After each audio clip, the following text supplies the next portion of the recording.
I'll be honest. I'm very new to your band. I'm very new to Hinayana, but I fucking love your music. It's so good. Hey man, having a good fan is not a bad thing, dude. I fucking love that. That's great to hear.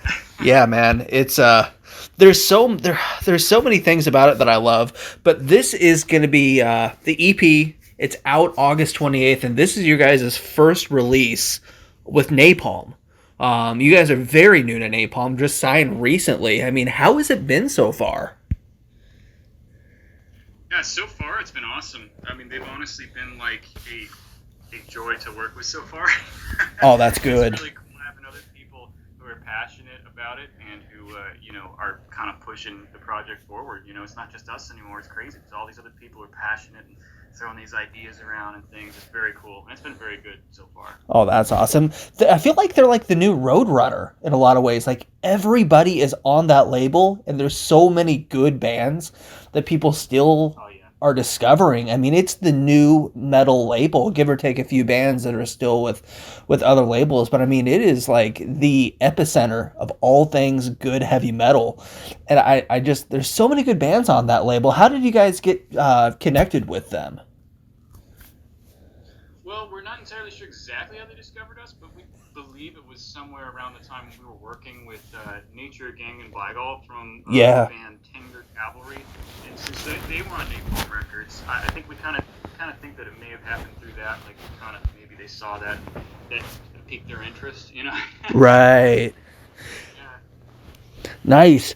One thing I wanted to ask is this is going to be this I believe is your second traditional release. It's an EP. You guys are following up a full length with Order Divine, but why do an EP this time around? Does that have anything to do with what's going on pandemic wise, and it gives you a chance to release more music throughout the year, or what made you guys decide to go this route?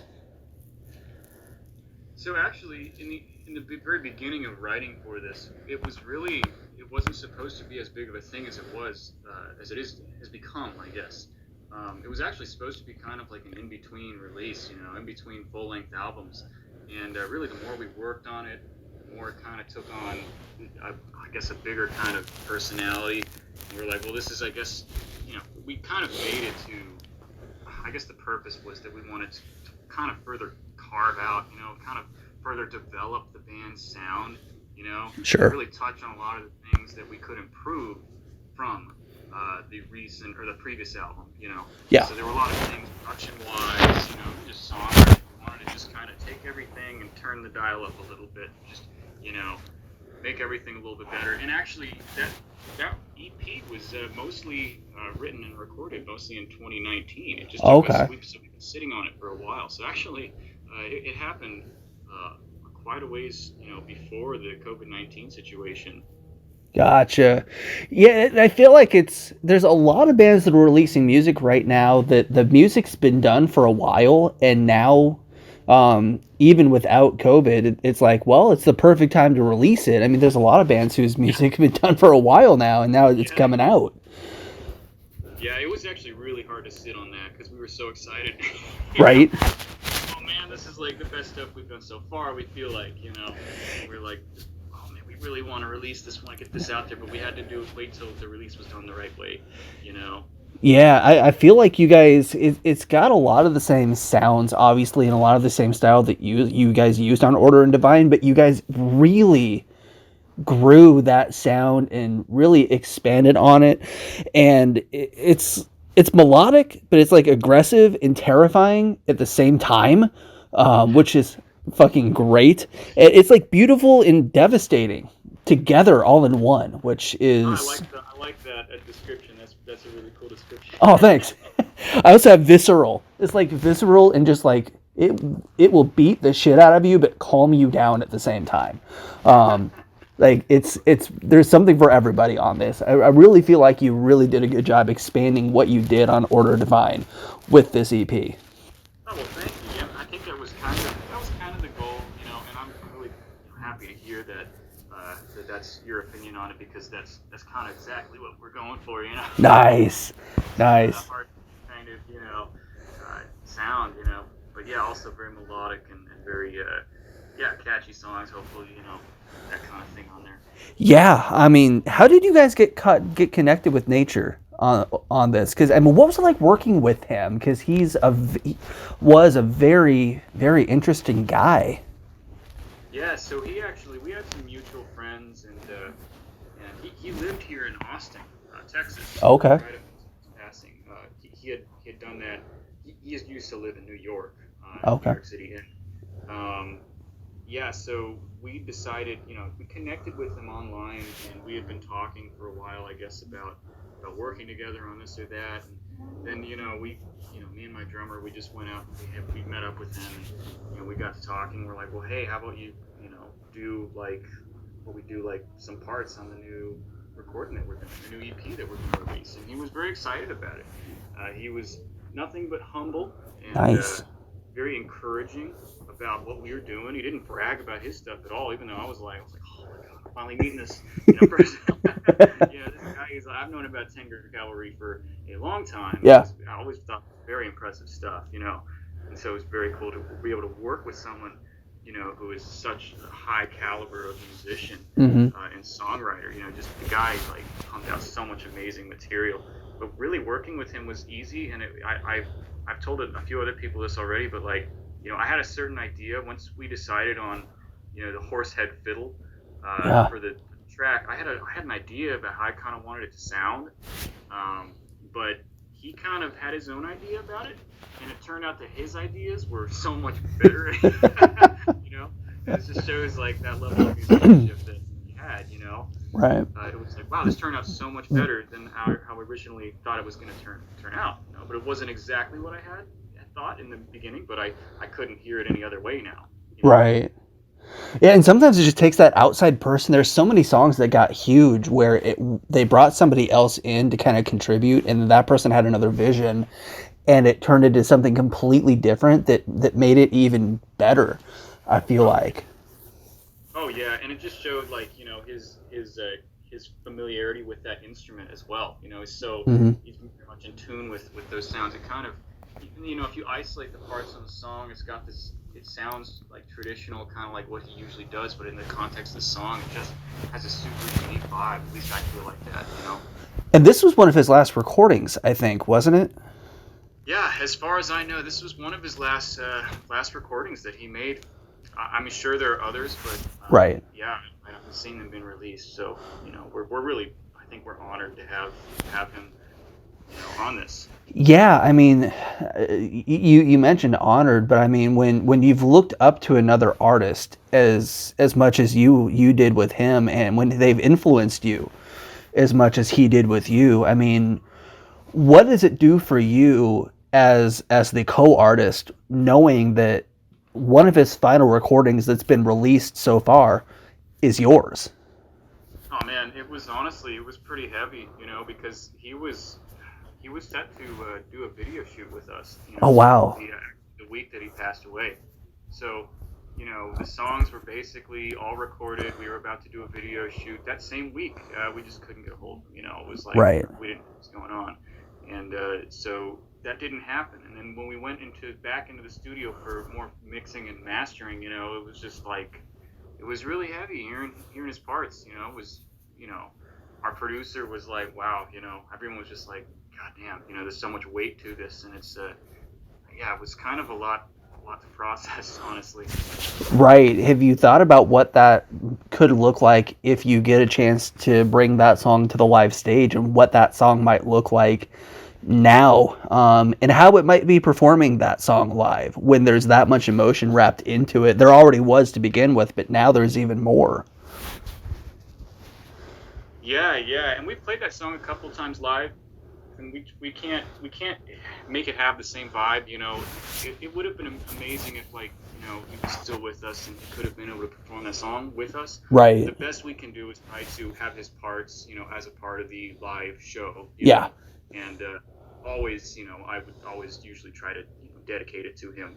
Yeah. Because it's such a cool, unique thing.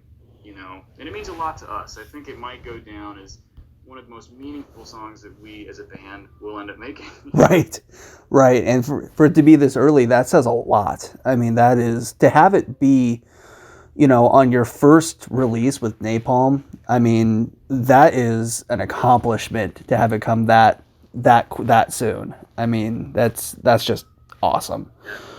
I wanted to ask though, I mean, What's that? Oh, I wanted to ask, I mean, what did the band look like when it was just you as a one man compared to now? I mean, those are completely drastically different situations. I mean, what is the band now sonically and instrumentally? What does it sound like compared to the way it did back then? Yeah, so back then, I think there was a lot more limited view of what I could do musically. In general, I didn't have the same amount of influences, the same, I guess, confidence in my own recording process, and honestly, I didn't know that the first demo that I made for the band was even going to really, be worth a damn, Right. I was just kind of like, I'm just going to put this out, and we'll see, it's just, I might want to release something, and really, it wasn't until we had the full band that there was more of a push to really expand on the sound and really turn this into something super, as much as we can, and we're going to continue to expand on the sound as well, so it sounds a whole lot different, in my opinion, being a writer, I guess, Right. It sounds a whole lot different. I would say, in the sense, there's a lot more detail. There's a lot more detailed songwriting that's gone into the newer songs. There's a lot more time and effort has been spent on them. They're a little bit more complex. There's a lot more atmosphere in the background, parts here and there, and the drum sound and mix is drastically different. And, Gotcha. Vocal performance, I was able to really. I've upgraded my equipment quite a bit since. Right. So I'm doing things the right way now. You know what I'm saying? Yeah. As opposed to early on when I was just making do. There are more things I'm doing right now. And I would say, if I was able to do the vocal performance way better on this EP, and probably even better on the next one too. Nice. What is there any significance behind the album art to this one? Because it's a really cool, it's a really cool photo. Is there anything any story behind that or significance for that with you guys? Yes. So first of all, thank you. I'm glad you like the album artwork. Yeah. That came from that was an idea that I had, and I kind of wanted it to play into the name and everything. I wanted it all to kind of go together a little bit more and be a little bit more focused concept wise. You kind of see with the album artwork, there's this knife edge sort of brutalist looking building kind of cutting through the scene, and it's almost like this ominous, kind of bombastic looking thing cutting through all the dying and dead trees surrounding it, and showing, the fading stars and things and left in the shadows. And it's kind of about, it kind of has to do with the album or the EP title, Death of the Cosmic, and the cosmic being kind of referring to that universal, spiritual force in the universe. And then you see this album artwork with this is kind of what we're creating in its place, this modern, cold, concrete world, and you see all the dead trees behind, on either side of this building, and so it kind of, it's kind of a bleak outlook, with that album cover. Right. Who took the picture? That was actually, I believe that was Travis Smith, the guy who put the album artwork together. Either it was something he had or something he went and photographed, but I think he did an excellent job. I'm super jealous of it because I do abandoned photography, and I'm just like, oh God, I want to do that. I want that. I want to shoot that so bad. I just love it. Yeah, that's cool. That's one of my other. I love that stuff too. One of my favorite things to do is go explore ghost towns and abandoned buildings. Yes. It's so fun, and dude, sometimes I do film photography, 35mm, but lately I've been slacking off. I need to get back to it. There's no time like the present. There's nothing else going on right now, so good time. Right? And you can't catch COVID at an abandoned place. There's nobody there. You're safe. Catch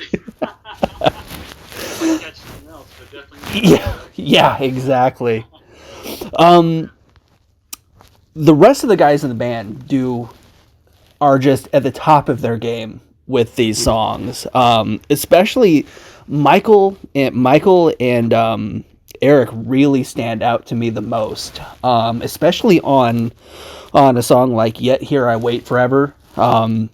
Michael's keyboard work on that song is just stellar, but that's also just an instrumental. How important is it to have tracks that are strictly instrumental songs on a project like this? Well, yeah. See, so I actually I wanted to make something that was kind of a break, and we hadn't done something like that. I mean, something that didn't have vocals, loud guitars behind it. Something that was just, and we're probably gonna. I would like to do more moments like that because I think those are kind of what breaks it up and really kind of. I think it's important for dynamics in an album or an Mm-hmm. EP.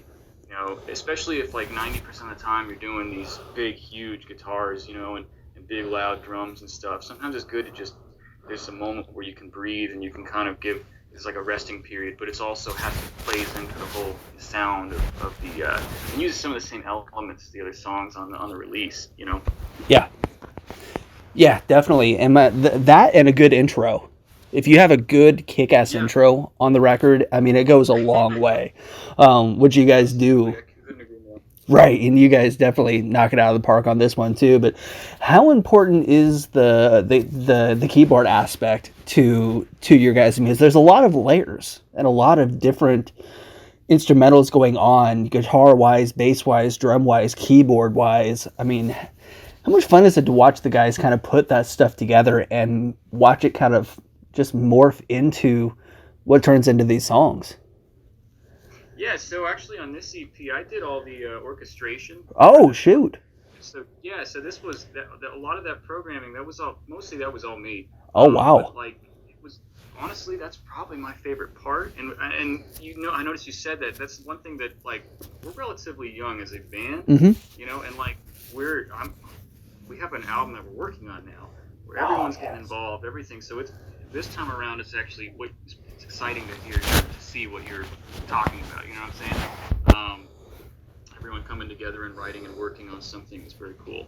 But yeah, no, it's probably the funnest part actually is the last detail work on it's just that final shine, Right. on a track. And it's actually also one of the funnest things in the beginning because sometimes a riff or a chorus to a song will just start out with some guitar parts, some little framework that ends up turning into like we give that to our drummer. He ends up writing kick-ass drum beats for it. But sometimes it'll just be little guitars, a little bit of programmed demo drums, and some a few chords on the keys, and then it just ends up evolving and kind of spiraling into this other thing, and it's just really cool just Oh, to kind of have it develop that way. that's awesome, man. One thing I like to ask is, and this goes either way with a lot of bands, how often do you sit down and listen to your own music after it's done? Because when we're in the middle of like a normal touring cycle, you're playing those songs every single night, it seems like. So a lot of bands like to take a break from their own music because they play it so much anyway. But how often do you listen to your own music? Well, I try not to listen to it too much, but I end up doing it more than what's probably healthy. That's because I'm criticizing my own stuff. It's done, and I go back and I criticize it, and I listen. I compare it to some of my other favorite mixes and things, and new ideas, old ideas, things like that. I'm constantly comparing, constantly. But it's actually very good to take a break from it and to just not do that. Yeah. Yeah. Because then you come back to it later, and it gives you more ideas. You listen. Oh, okay, that old song. Oh, God, I could do that again. I could do this. You kind of forget. You get caught up, and you're used to hearing it over and over and over Mm-hmm. again. But yeah, no, it gets listened to quite a bit, just for fun. I mean, yeah, like you said, like normally we'd be playing these songs every night, but now we're just kind of watching the responses online and stuff like that. Right. We're just trying to stay excited about it. How hard is that to do during a time like right now when, we all miss the live shows? I mean, we're all going crazy without it, and honestly, there's just a lot of depression right now between bands and music fans alike. But how are you guys staying sane and staying focused right now, knowing that you can't play live? Yeah, so that's a good question, man. I think that really what we're doing right now is the one thing that we're focusing on is songwriting. I Yes. think that's the biggest thing is trying to be creative and keep ourselves busy. And we're trying to have a positive attitude. We'd already been sitting on, this material for so Hmm. long, waiting so long, trying to, we ended up partnering with a touring agency, booking agency, Right. right before this whole thing happened, Oh God. great timing, right? Yeah. Oh man. uh, yeah, but we're all just, I think that there's a lot of work to be done, Hmm. for a release like this. And as well as just, playing shows, there's a lot of work. And I think that work is fun too, seeing all that stuff come together, especially as a first time, like on this label, I think maybe if we had done it, a million times, that wouldn't have this much excitement, but I mean, maybe I'm wrong about that, but I don't know. I mean, I think that we're all kind of immersing ourselves in hobbies, and I think hobby number one for me is not a hobby. It's this, Right. Yeah. it's the thing I do Exactly. most. It's not a hobby, it's a lifestyle. This is what you Absolutely, this is man. what we Yeah, do.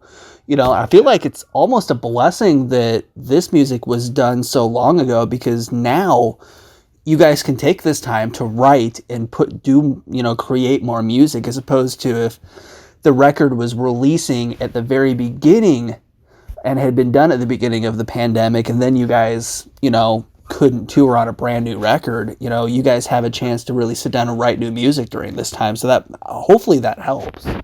yeah. I think it is. I think it is helping. I also think that just all this time, is yeah, it is allowing us time to create something, and we really want to do something special with the next release. So I think we're going Mm-hmm. to be able to, especially with all this going on. It's also just a mix of having the release that we're doing and being able to work on a new album. I'm glad that that is how it is, because it would suck if we, like you said, we're just sitting stagnant. Yep. Yeah. Or You. for some reason we were sitting on material and we weren't able to release it. That would suck too. Yeah. You mentioned it a couple times, writing, and that you guys are working on new music now. I mean, what's the new stuff sound like, man? I mean, is it similar to this one, or similar to Order, or something completely different, or how's the new stuff sounding? I think that we're moving in the direction of some of the songs on the EP. So I Okay. think you can expect more of the stuff on the EP, but probably even, I think, more expanded on further. So some more other elements in there even further. Oh, nice. I love Yeah. that. That makes me even more excited. And this one's not even out yet. So, Oh yeah, yeah, we gotta finish it. right? I mean, yeah. So, Death of the Cosmic is out in just a few weeks. It's hard to believe we're already halfway through August. It feels like we're in the 95th week of March right now, but we're halfway through August already, almost. The new release, it's coming soon, August 28th, Death of the Cosmic EP. Dude, Casey, thank you so much for taking time to talk to me. This has been awesome. I love the music. Can't get enough of it. Just thank Oh, you. yeah, absolutely, man. You're very welcome, and thank you so much for having me. Absolutely.